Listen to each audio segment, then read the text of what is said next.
नमः। नमो विष्णुपदाय कृष्णपृष्ठाय भूतले श्रीमते भक्तिवेदांत स्वामिने इति नामिने। नमस्ते सारस्वती देवे गौरवाणी प्रचारिणे निर्विशेषा शून्यवादी पश्चात्तरतारिणे वंशाकल्पतरुभ्यश्च कृपा सिन्धुभैव च पतितानां पावनेभ्यो वैष्णवेभ्यो नमो नमः। जय श्री कृष्ण चैतन्यानुलंबित भुजो कनकावदातो संकीर्तनैकपितरो कमलायताक्षो विश्वम्भरो द्विजवरो धर्मपालो वन्दे जगत्प्रियकरो करुणा प्रेम नामामृतमत्तुतारम् आपामरजपिततारं गौरकृष्णजनभ्य तमहं प्रपद्ये।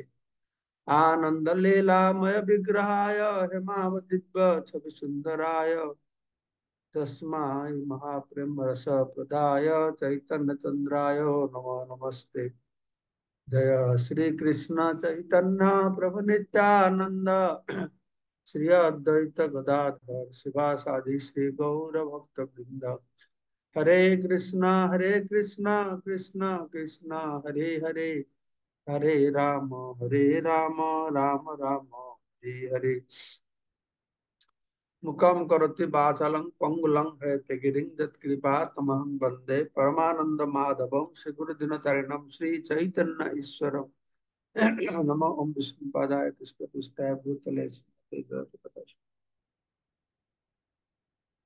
तो आज का हमारा श्रवण का बसे चैतन्य चरितमृत आदि लीला सप्तम परिच्छेद तक है, श्लोक नंबर 97। তো এখানে বর্ণনা করা হচ্ছে কিভাবে ব্রহ্মানন্দ আর প্রেমানন্দের মধ্যে কি পার্থক্য আছে। কৃষ্ণ নামে যে আনন্দ সিন্ধু আস্বাদন ব্রহ্মানন্দ তার আগে খাত খাতোদক সম। তো কৃষ্ণ নাম করলে যে আনন্দ তাকে সাগরের সঙ্গে তুলনা করা হচ্ছে, আর ব্রহ্মানন্দের যে আনন্দ তাকে খাত উদ্যক, উদ্যক মানে জল, খাত মানে একটা গাড্ডা, ছোট্ট একটু গর্তের মধ্যে জলটা থাকলে যেরকম সেরকম হচ্ছে ব্রহ্মানন্দ। ব্রহ্মানন্দ সম্পর্কে আগে আমি বলেছি, ব্রহ্মানন্দ জ্ঞানীরা লাভ করে যখন তার নিরাকার ব্রহ্মতে প্রবেশ করে, সে ব্রহ্মানন্দটা পায়। ব্রহ্মানন্দটা কি রকম? ব্রহ্মানন্দের মধ্যে কোনো আনন্দ নেই, কিন্তু দুঃখের অনুপস্থিতি রয়েছে। ভৌতিক জগতে দুঃখ নাই, সেটাকে একটা আনন্দ বলে বলা হচ্ছে। ঠিক আছে। আর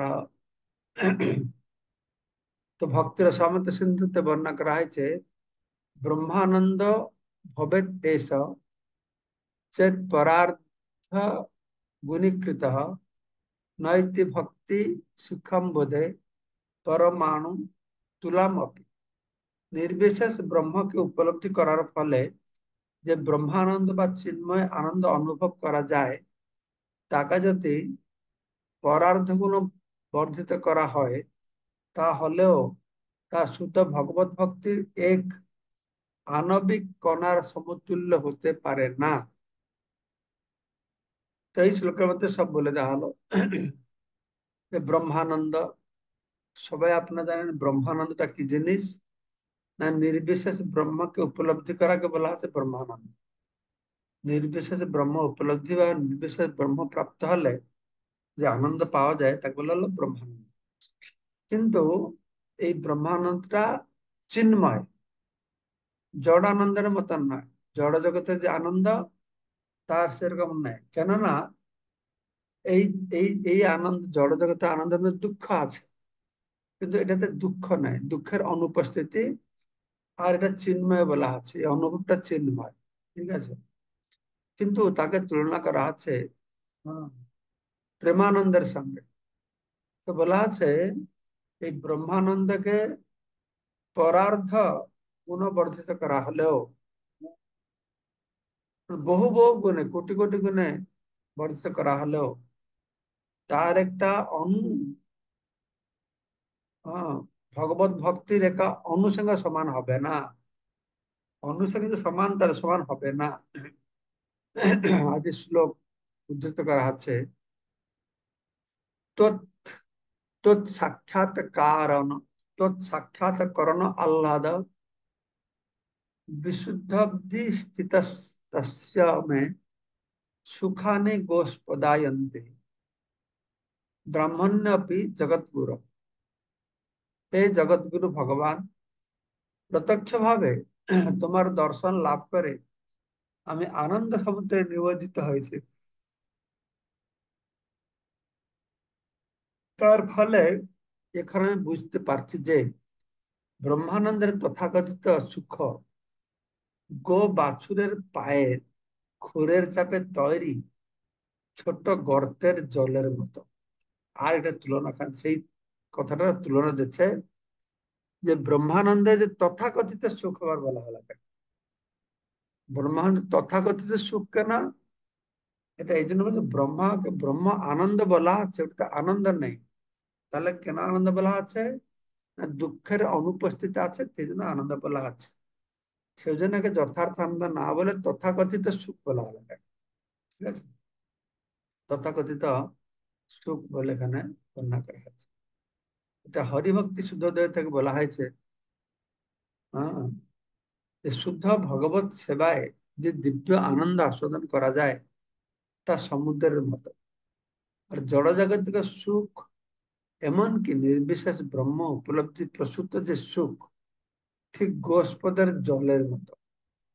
এই শ্লোকটি হরিভক্তি শুদ্ধোদয় থেকে উদ্ধৃত করা হয়েছে, চতুর্দশ অধ্যায় শ্লোক নম্বর 36। ভগবানকে সাক্ষাৎ দর্শন করলে আনন্দ হবে। কেন আনন্দ হবে? না, জীবের সেটা হচ্ছে স্বরূপানুবন্ধী ধর্ম, স্বরূপ স্থিতি। সেটা যে দিকটা কোনো ব্যক্তি নিজের স্বরূপে থাকবে, তাতে থেকে যে আনন্দটা, সে আনন্দটা যথার্থ আনন্দ। কিন্তু এই জড় জগতে আমরা বিরূপে আছি। চিন্ময় জগতে অর্থাৎ ব্রহ্মজ্যোতিতে গেলেও সেটা জীবের স্বরূপ নয়, তার স্বস্বরূপে অধিষ্ঠিত নয়। জীবের স্বরূপে কৃষ্ণ নিত্য দাস, তো ব্রহ্মজ্যোতি তো কৃষ্ণ নিত্য দাস হওয়া যায় না, সেখানে তো ভগবানকে দেখা যায় না।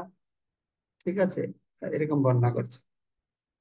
প্রভুর মিষ্ট বাক্য শুনে সন্ন্যাসীরা গণ চিত্ত ফিরে গেল কহে মধুর বচন। তো মহাপুরুষ সুন্দর কথা শ্রবণ করে সন্ন্যাসীরা সব অভিভূত হয়ে গেছে, তারা যে হৃদয় পরিবর্তন হয়ে গেছে এবং তারা মহাপ্রভুকে খুব মিষ্টি ভাষায় বলছে।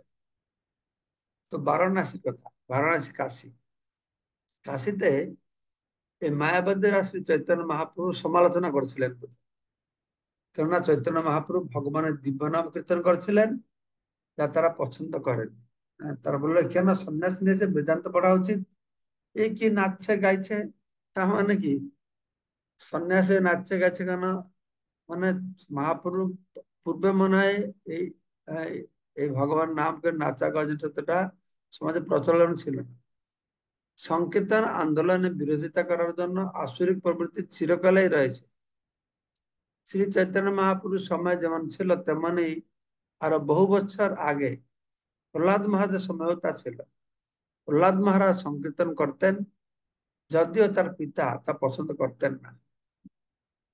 তো এই যে ভগবানের নাম করা, নাম প্রচার করার বিরোধিতা, এটা পারিবারিক জীবন থেকে শুরু করে, এটা পরিবারেও স্ত্রী জব করছে তো স্বামী দেখতে পারে না, স্বামী দেখতে করছে তো ছেলে মেয়ে দেখতে পারে না। হ্যাঁ, এই আশ্চর্যিক প্রবৃত্তিটা সর্বত্র সব জায়গায় থাকবেই থাকবে। এটা পারিবারিক জীবন থেকে শুরু করে বর্তমানে সামাজিক জীবন থেকে শুরু করে সব সময়। হ্যাঁ, এই আন্দোলনের বিরোধী থাকবে, প্রভুপাদ লিখে দিয়ে গেছেন। তো আমরা দেখছি যে কিভাবে প্রভুপাদ যখন আন্দোলন শুরু করলেন তখন বিরোধিতা হলো, মহাপ্রভু যখন করেছেন তখন বিরোধিতা হলো, আর প্রহ্লাদ মহারাজ যখন ভক্তি যোগ শুরু করেছেন তারও বিরোধিতা করেছিল। তার ফলে পিতা পুত্রের মধ্যে বিরোধ হয়ে গেছিল। তো ভগবত গীতায় ভগবান বলছেন 7ম অধ্যায় 15 নম্বর শ্লোকে, নং মাং দুষ্কৃত মূঢ়া প্রপদ্যন্তে নরাধমা মায়া অপরিত জ্ঞান অসুরম ভাবমাস। যারা অত্যন্ত মূর্খ, 4 প্রকারের মানুষ আছে, তারা আমার শরণাপন্ন হয় না। তারা যারা মূর্খ, নমাং দুষ্কৃতি না, দুষ্কৃতি মানে মূর্খকে দুষ্কৃতি বলা হলো কেন? নরাধমা মায়া অপরিত জ্ঞান, তাদের জ্ঞান মায়া দ্বারা অপহৃত হয়েছে। আসুরম ভাবামাশ্রিত, এই সমস্ত দুষ্কৃতীরা কখনোই আমার শরণাগত হতে পারে না। হম, আসরিক ভাবাপন্ন মানুষ, এবং যাদের জ্ঞান মায়ার দ্বারা অপহৃত হয়েছে এবং যারা মূর্খ। তো মায়াবাদী সন্ন্যাসীরা হচ্ছে আসুরং ভাবাশ্রিতম। মায়াবাদী সন্ন্যাসী মানে যারা শঙ্করাচার্যের অনুগামী। যখন বাইরে আমার ক্লাস ক্লাস দেবো, একটু সময় হয়ে এই কথা বলতে হবে, ঠিক আছে? প্রভুপাদ লিখে দিয়েছেন বইতে, কেউ দেখছে দেখছে না, কারণ এখানে প্রভুপাদ বলতে চাইছেন শঙ্করাচার্য যত সব হচ্ছে অনুগামী, তা হচ্ছে আশ্রম ভাবাশ্রিত, আসুরিক ভাবাসম্পন্ন। আসুরি ভাবাসম্পন্ন হয়েও তার বৈদিক হতে পারে। রাবণ তো অসুর ছিল, সে বৈদিক ছিল। হ্যাঁ, নীতি তারা নিষ্ঠা এসব মানত, কিন্তু ভগবানকে মানত না। এটা হচ্ছে পার্থক্য। অনেক লোক বেদকে মানে, বৈদিক, তারা বৈদিক মানে, নীতি নিয়ম মানে, সবকিছু করে। যে তারা বৈদিক নীতি নিয়মকে মানলে কি হবে? তারা ভগবানকে মানছে না, ভগবানকে জানছে না। তাই আসুরং ভাবম আশ্রিত, তারা আসুরিক পথ অবলম্বন করছে। তারা ভগবানের অস্তিত্বে বিশ্বাস করে না। অসুর কারা? না ভগবানের অস্তিত্বে বিশ্বাস করে না, নিরাকারের ভগবানের অস্তিত্বকে বিশ্বাস করছে না, রূপের বিশ্বাস করছে না। হ্যাঁ, তো তারা যে অসুর ভাবাপন্ন। মায়াবাদীরা বলে যে সবকিছু পরম উৎসতে নির্বিশেষ, এবং এইভাবেই তারা ভগবানের অস্তিত্ব অস্বীকার করে। প্রভুপাদ বলে দিলেন যে মায়াবাদী শঙ্করপন্থীরা তারা ভগবানের অস্তিত্ব স্বীকার করে না। কি করে? তারা তো ভগবানকে মানছে, ভগবানের পূজা করছে, সবকিছু করছে, হ্যাঁ সবকিছু করছে, কিন্তু গোড়ায় গলত আছে। কি গলত আছে? না, তাদের গলতটা গোড়ায় হচ্ছে তারা মনে করে অন্তিমে ভগবান হচ্ছে নির্বিশেষ। তিনি হচ্ছে নির্বিশেষ, নিরাকার। এই নিরাকার থেকে সাকার ভগবান হয়েছে গুণের সংস্পর্শে এসে। তাই তারা ভগবানকে মানলেও কি ভিত্তিতে মানছে? ভগবান গোড়ায় নিরাকার, নিরাকার থেকে সাকার ভগবান এসেছে সত্যগুণের সংস্পর্শে। এই প্রকারের ভগবানকে মানার কোন দাম হয় না, ঠিক আছে? তো ভগবান নেই এ কথা যারা বলে, তারা সরাসরি ভাবে ভগবানের অস্তিত্ব অস্বীকার করে। যারা বলে ভগবান নেই, তারা সরাসরি বলে দেয় আমরা ভগবানকে বিশ্বাস করি না, ভগবান নেই। আর যারা বলে ভগবান আছেন, তো তার মাথা নেই, তার পা নেই, তার হাত নেই, তিনি কথা বলতে পারে না, শুনতে পারে না, খেতে পারে না, তা হচ্ছে পরোক্ষ ভগবানের অস্তিত্বকে অস্বীকার করা।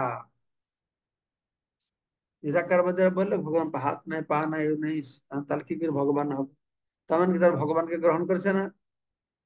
যে মানুষ দেখতে পায় না তাকে বলা হয় অন্ধ, আর যে মানুষ চলতে পারে না তাকে বলা হয় খঞ্জ, যার হাত নেই তাকে বলা হয় অসহায়, যে কথা বলতে পারে না তাকে বলা হয় মূর্খ, যে শুনতে পারে না তাকে বলা হয় বধির। তো মায়াবাদীদের মতে ভগবানের পা নেই, চোখ নেই, কান নেই, হাত নেই, তা পরোক্ষ ভগবানকে অন্ধ, মুক্ত, খঞ্জ, অসহায় আদি বলে অপবাদ দেওয়া ছাড়া আর কিছু নেই। নিরাকার বলছে যারা, তারা ভগবানের সাথে অপবাদ করছে। এটা এটা হচ্ছে নারকীয় বুদ্ধি। তাই যদিও তারা নিজেদের মহা বৈদান্তিক বলে প্রতিষ্ঠা করে, প্রকৃতপক্ষে তারা হচ্ছে মায়া অপহৃত জ্ঞানা। অর্থাৎ যদিও তাদের বড় বড় বড় বড় পণ্ডিত বলে মনে করা হয়, প্রকৃতপক্ষে তারা এদের জ্ঞান মায়ার দ্বারা অপহৃত হচ্ছে। তো মায়াবাদীরা সবসময় বৈষ্ণবদের বিরোধিতা করে, কেননা বৈষ্ণবরা পরম পুরুষকে সব কার্যের পরম কারণ বলে স্বীকার করে এবং তারা সেবা করতে চায়, তারপরে কখন সেবা করতে চায়, তার সঙ্গে কথা বলতে চায়, তাকে দেখতে চায়। ঠিক যেমন ভগবানও তার ভক্তের দেখতে, তাদের সঙ্গে কথা বলতে, তাদের সাথে একসঙ্গে বসে খেতে, তাদের সঙ্গে নাচতে আগ্রহী। ভক্তও চায়, ভগবানও চায়, দুজনে চায়। এই দুজনের শরীর নেই, তাহলে কি হবে? খেতে বসতে এসে পারবে কি করে? আর শুধু দুজনের শরীর নেই সেটাই কথা না, আবার একজন আরেকজন মিশে এক হয়ে যাবে। জীবাত্মা ভগবান সঙ্গে এক হয়ে গেল, তাহলে বসা উঠা খাওয়া দাওয়ার কোনো প্রশ্ন নেই। ঠিক আছে? আর তাহলে যদি এটা নেই, তাহলে প্রেমময় ভাবের আদান প্রদান হবে কি করে? যদি প্রেমময় ভাবের আদান প্রদান না হয়, তাহলে প্রেমানন্দ পাবে কি করে? এইসব প্রশ্ন উঠছে। হম। তো ভক্ত ভগবান ভক্তের সঙ্গে উঠতে বসতে খেতে নাচতে চায়। এই সবিশেষ প্রীতির বিনিময়ে মায়াবাদী সন্ন্যাসীরা চিত্তে অনুভূতি জাগায় না। এই সবিশেষ প্রীতির বিনিময়ে মায়াবাদী সন্ন্যাসীদের চিত্তে অনুভূতি জাগায়। এই যে হ্যাঁ, নির্বিশেষ আর সবিশেষ, সবিশেষ ভগবানের প্রতি প্রেমময় সম্পর্ক স্থাপন করা যায়, প্রেমের আদান প্রদান হয়, প্রীতির বিনিময় হয়। কিন্তু যারা মায়াবাদী, তারা কি অনুভব পাবে? তারা এটা পায় না। তাই কাশীর মায়াবাদী সন্ন্যাসীদের শ্রী চৈতন্য মহাপ্রভুর সঙ্গে সাক্ষাৎকারের উদ্দেশ্য ছিল ভগবান সম্বন্ধে তার সবিশেষ ধারণাকে হ্যাঁ পরাস্ত করা। ভগবান যে সবিশেষ, হ্যাঁ, এটাকে পরাস্ত করা। শ্রী চৈতন্য মহাপ্রভু কিন্তু একজন আদর্শ প্রচারক রূপে মায়াবাদী সন্ন্যাসীদের মনোভাব পরিবর্তন করেছিলেন। চৈতন্য মহাপ্রভু স্বয়ং ভগবান, তিনি ভক্ত ভাব অঙ্গীকার করে এসেছেন, অঙ্গীকার করে আসলেও তিনি ভগবান। ভগবান হলেও তিনি মায়াবাদী সন্ন্যাসীর প্রচারক রূপে নিজেকে উপস্থাপনা করেছেন। শ্রী চৈতন্য মহাপ্রভু মধুর বাণী শুনে তাদের চিত্ত দ্রবীভূত হইল এবং তারা তার প্রতি বন্ধু ভাবাপন্ন হয় মিষ্ট বাক্যে তার সঙ্গে কিছু কথা বলেছিলেন। তো মহাপুরুষের কথা শুনে মায়াবাদী সন্ন্যাসীরা তো খুব লজ্জিত হয়েছে, খুব নরম হয়ে গেছে, তাদের চিত্ত দ্রবীভূত হয়ে গেছে। তখন তারা মহাপ্রভুকে বলছে, হ্যাঁ, খুব ভালোবেসে মিষ্টি মিষ্টি কথা দিয়ে ভালোবেসে বলছে। তেমনই সমস্ত প্রচারকদের অন্য বিরুদ্ধাচরণের সম্মুখীন হতে হবে, কিন্তু তারা যেন কখন তাদের শত্রুতে পরিণত না করে।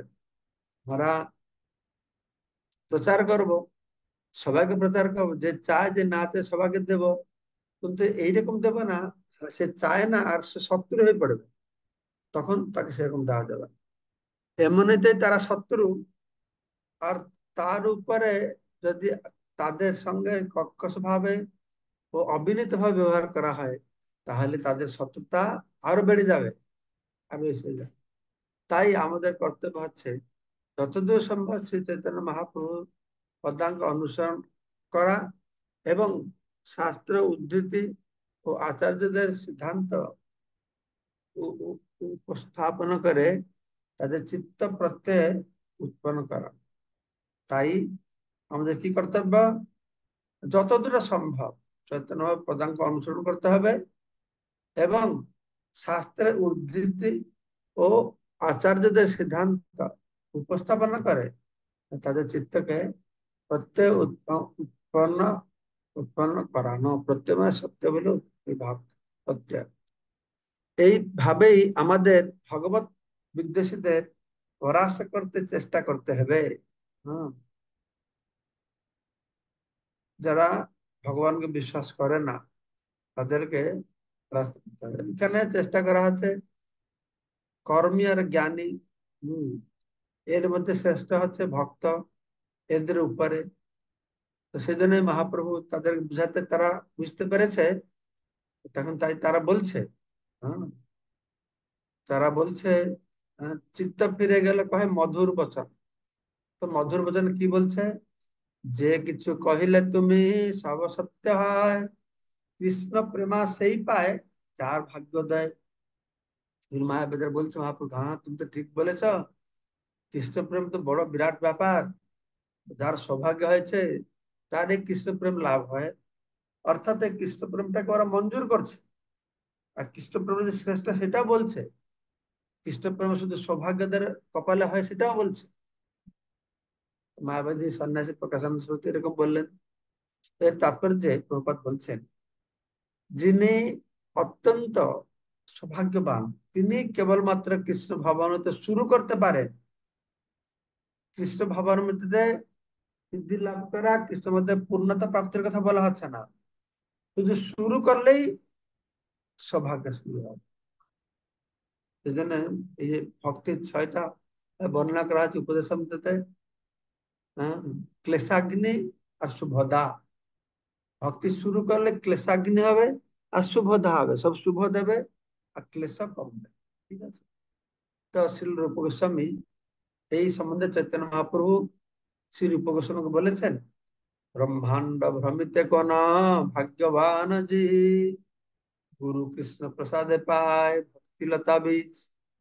জড় প্রকৃতির নিয়মের বন্ধনে আবদ্ধ অসংখ্য জীব রয়েছে, তো তারা এই ব্রহ্মাণ্ডে বিভিন্ন দেহ ধারণ করে গ্রহ থেকে গ্রহান্তে ভ্রমণ করছে। এই যে পুনরপি জনমম পুনরপি মরণম পুনরপি জননী জঠরে শয়নম হচ্ছে, শঙ্করাচার্য যে বললেন, সেটা কি হচ্ছে? বারংবার জন্ম হচ্ছে, বারংবার বিভিন্ন শরীর পাচ্ছে। বিভিন্ন শরীর কেন পাচ্ছে? তাদের কর্মফল অনুসারে এবং তাদের বাসনা অনুসারে। যদি সে বাসনা করছে কোন কিছু উপভোগ করতে হবে, তাহলে সে উপভোগ করতে হলে তাকে একটা বিশেষ শরীর দেওয়া হচ্ছে। যদি সে ভোগ করার বাসনা থাকবে না, তাহলে তাকে শরীর দেওয়া হবে না। তাহলে কি হবে না, চিন্ময় ধামে চলে যাবে। সেখানে কি শরীর পাবে? আর সেখানে কিরকম শরীর? সেখানে আর শরীর পাবে না। বরঞ্চ ওই যে আত্মা, ওই আত্মাটা থেকেই শরীরটা প্রকাশিত হবে। যার ফলে চিন্ময় ধামে যারা রয়েছে, তার শরীরের ভিতরে কোনো আত্মা বা পরমাত্মা নেই। আমাদের শরীরের ভিতরে আত্মা পরমাত্মা আছে, আর ভৌতিক শরীর আছে, সেখানে সেই রকম নয়। হম, সেখানে আত্মা নেই কি পরমাত্মা নেই, কেননা শরীরটাই আত্মা। পরমাত্মা নেই কেন না, ভগবান তো আছেন সেখানে। তো সদ্গুরু বা আচার্যের পরিচালনায় ভগবত ভক্তি অনুশীলন করার ফলে তিনি ভগবত প্রেম লাভ করেন। যার চিত্তে কৃষ্ণ প্রেমের উদয় হয় এবং যার চিত্তে কৃষ্ণ প্রেমের উদয় হয়েছে, এবং তার ফলে যিনি পরমেশ্বর ভগবানের ভক্তে পরিণত হয়েছেন, তিনি অত্যন্ত ভাগ্যবান।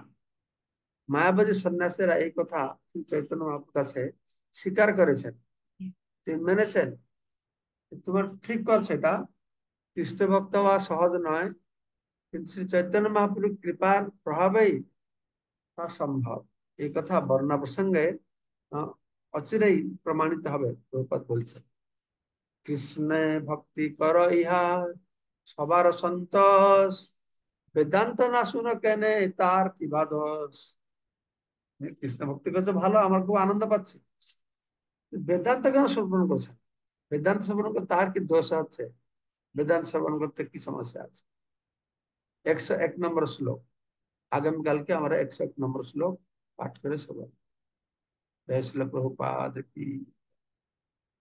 কালকে আমরা শ্রবণ করবো যে বেদান্তের কি দোষ আছে, ভক্তরা বেদান্ত কেন পড়ে না। প্রভুপাদও বলছেন যে আমাদের বেদান্ত পড়ে সম্মান নষ্ট করতে হবে না। প্রভুপাদ এটা মজার কথা বলছেন যে ভক্ত যারা কোকিলের মতন, তারা আমের মুকুল খাবে। হ্যাঁ, আর এই মায়াবাদী যারা বেদ পাঠ করে, তারা কি করে? তারা, হ্যাঁ, তারা বলছে, তারা কি করছে না, তার আমের ডালকে চাবাচ্ছে। তারা আমের ডালকে চাবাচ্ছে, আর ডাল চাবাতে চাবাতে তাদের দাঁত গুলো সব পড়ে গেছে। সেই জন্য তাদের বলা হয় বেদান্তি, মানে যাদের দাঁত নেই তাদেরকে বলা হচ্ছে বেদান্তি। প্রভুপাদ এরকম বলছেন। এই এইদেরকে উপহাস করে বলছেন। হ্যাঁ, সেটা বেদান্তি সেই রকম কেন বলছেন না, এরা বেদ বেদান্ত পাঠ করছে, কিন্তু বেদান্তের লক্ষ্যটা যে কৃষ্ণকে জানা। সর্বৈশ্চ বেদের অহম বেদান্ত বেদান্ত কিন্তু বেদ এবছর কৃষ্ণকে না জানলো তাহলে সেই বেদ পড়ে লাভটা কি হবে? বেদ পড়ে এই দাঁত ভাঙবে, আমের ডাল চাপাতে চাপাতে দাঁত ভাঙবে, বেদান্তি হবে।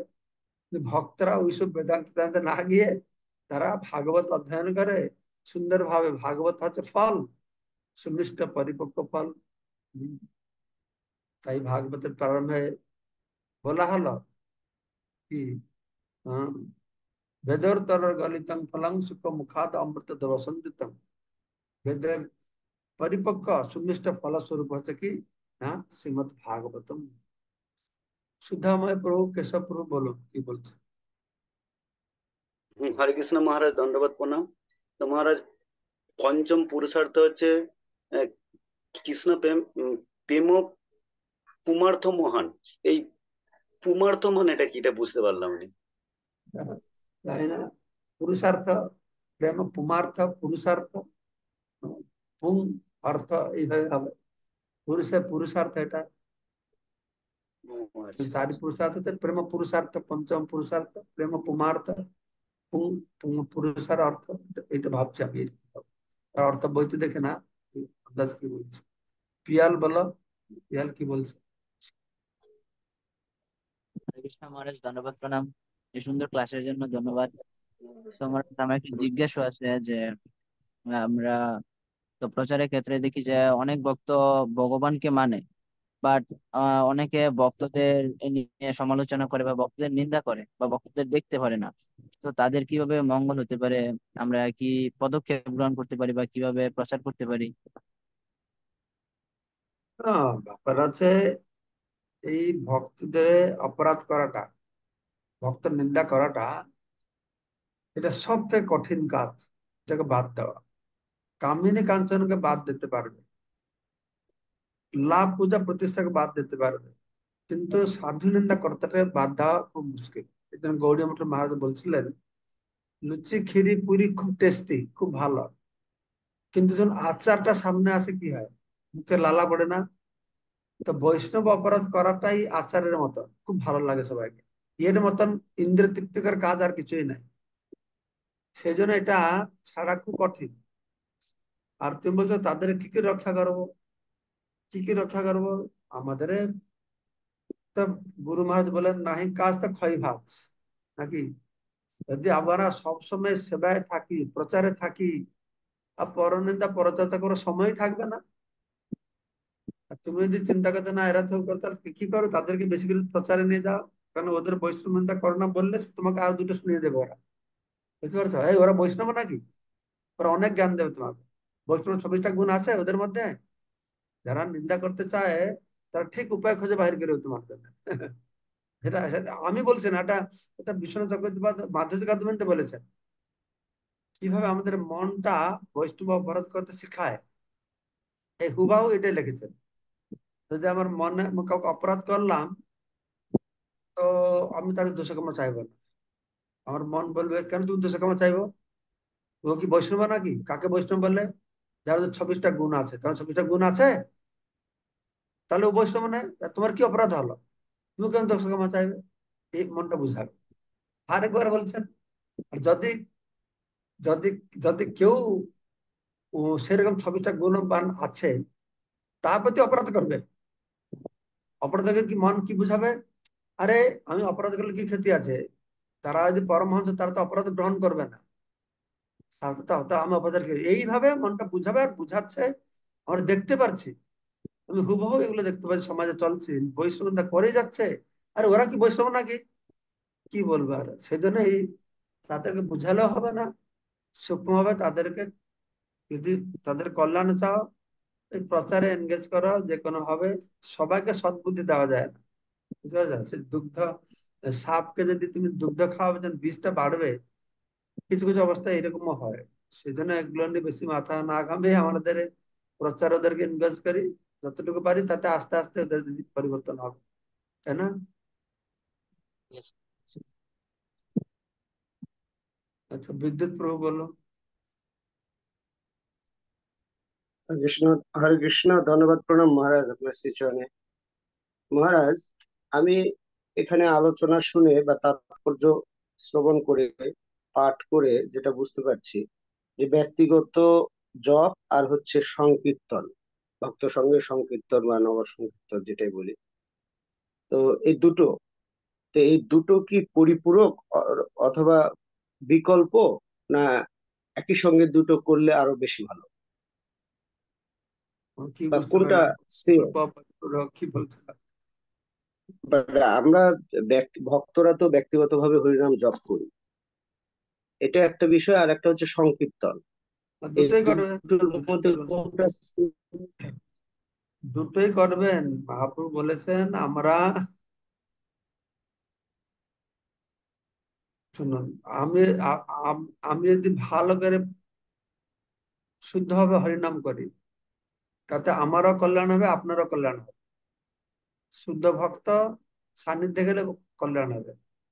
অত খুঁটে খুঁটে বিচার না করে, মহাপুরুষ যেরকম মহাপুরুষকে অত বিচার করলো, তার গুরুদেব বলেছিলেন পরিপূরক না অনুপূরক কিছু করে, গুরু বলেছে ভগবান নাম করো, আমাদের বলা হচ্ছে 16 মালা জপ করো, নাম সংকীর্তন করো।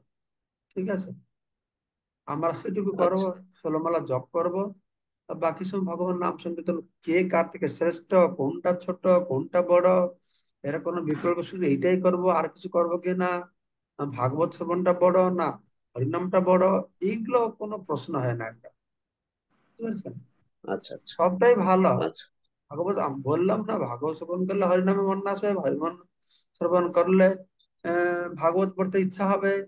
হ্যাঁ, তারপরে আমরা হরিনাম করব, হরিনাম সবসময় করতে পারি না বলে বিভিন্ন সেবায় যুক্ত থাকি। হ্যাঁ, বিবাহ আমরা যে বিভিন্ন সেবায় যুক্ত আছি, এটাতে ভক্তির সঙ্গে হচ্ছে কিনা তার ঠিক নেই। আমাদের বিভিন্ন সেবায় যুক্ত হচ্ছে গুণের প্রভাবে।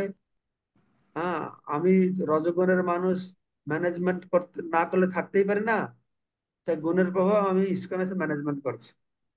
তো সত্যগুণের মানুষ, তো সে ঠাকুরের সেবা পূজা করছে। তো আচ্ছা, রজগুণের মানুষ, সে বিজনেস করলে থাকতে পারে না, খালি টাকা কাউন্টিং করতে চায়, এটা করে বিজনেস করবে ঠিক আছে, আমি ভগবান জানে করছি। কিন্তু আমরা যা করছি আমার আচ্ছা, নিজের অনুভূতি, এটা যে ভক্তি পুরো নয়, এটা আমরা গুণের প্রভাবে করছি। ভগবান বলেছেন তুমি গুণের প্রভাবে যা করবে ফলটা আমাকে দাও বা আমার জন্য করো, তা আস্তে আস্তে গুণের থেকে মুক্ত হয়ে যাবে, তখন তুমি শুধু আমাতেই পড়ে থাকবে, তাই না? আচ্ছা, সেই আচ্ছা। জন্যই ভগবান মহারাজ, বলো।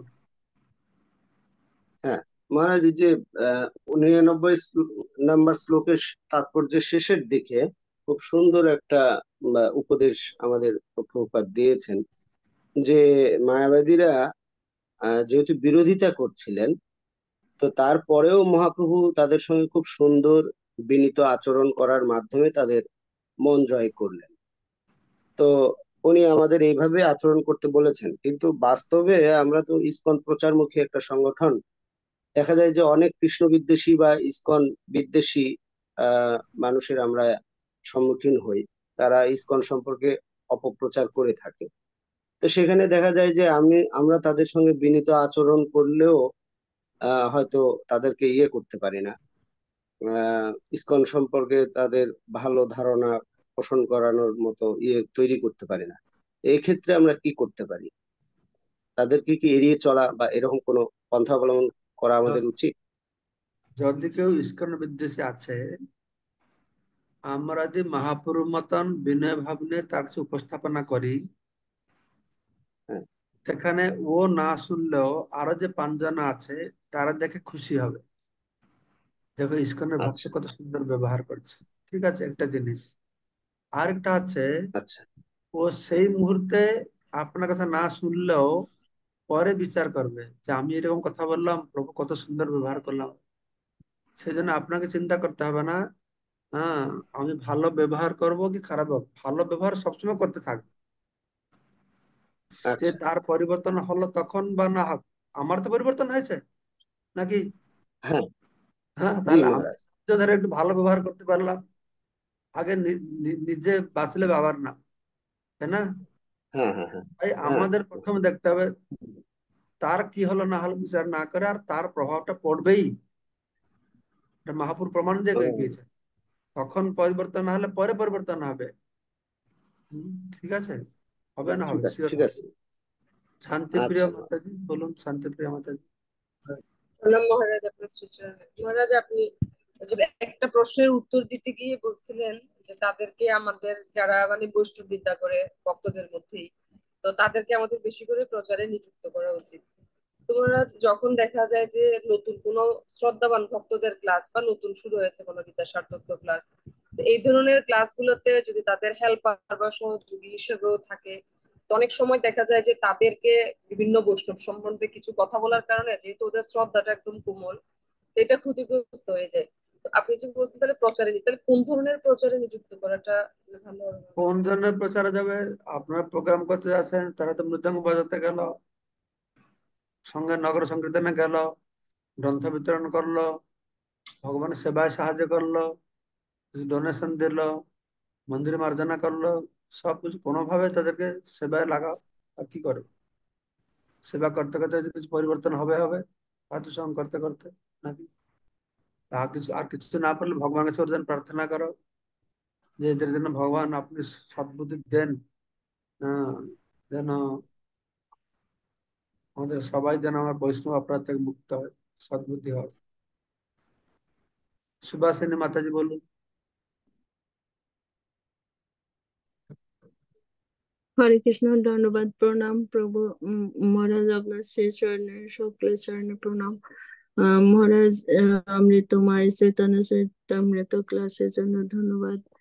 আহ, আপনার শ্রীমুখ থেকে জানছি যে আহ, রসগোল্লা সন্দেশ সবকিছু আছে, তারপরেও যদি আহ, আশার দর্শন করি তাহলে তো মুখে লালা এসে যাবে। মহারাজ, শুদ্ধ ভক্তদের ক্ষেত্রেও কি এমনটা ঘটে, এই যে আচার দর্শন করলে মুখে লালা আসে? হরে কৃষ্ণ। এটা কি আপনাদের, এটা ও কম্পেয়ার করছে যে আচার দর্শন করা হয়, খাবার সঙ্গে তুলনা করছে যে সাধারণ মানুষ বা আমাদের মতন যারা ভক্ত উন্নত নেই, বৈষ্ণবদের বিরুদ্ধে বলতে আমাদের খুব ভালো লাগে। এটার দৃষ্টান্ত দিয়ে বলছে যে আচার সামনে যদি মানুষের লালা পড়ে, খুব মানে ভালো মনে হয়। যারা আমাদের মতন যারা উন্নত ভক্ত নয়, আমরা বৈষ্ণব নিন্দা করতে ভালো লাগে। এটা মানে আপনি বলছেন শুদ্ধ ভক্তরা কি আচার দেখলে লালা পড়ে? ওটা আচার দেখলে লালা পড়ার কথা বলা হচ্ছে, খাওয়ার সময় এটা তুলনা করা হচ্ছে। বুঝতে পেরেছেন? এটা তুলনা করা হচ্ছে। ঠিক আছে, তাহলে সবাইকে অশেষ ধন্যবাদ। ধন্যবাদ মহারাজ। বাঞ্ছাকল্পতরুভ্যশ্চ কৃপা সিন্ধুভ্যেব চ পতিতানাং পাবনেভ্যো বৈষ্ণবেভ্যো বাঞ্ছাকল্পতরুভ্যশ্চ কৃপা সিন্ধুভ্যেব পতিতানাং পাবনেভ্যো মহারাজ কি প্রণাম জয় মহারাজ, জগন্নাথ ভালো প্রভুপাদ। থাকবেন। শ্রী শ্রী রাধা মাধব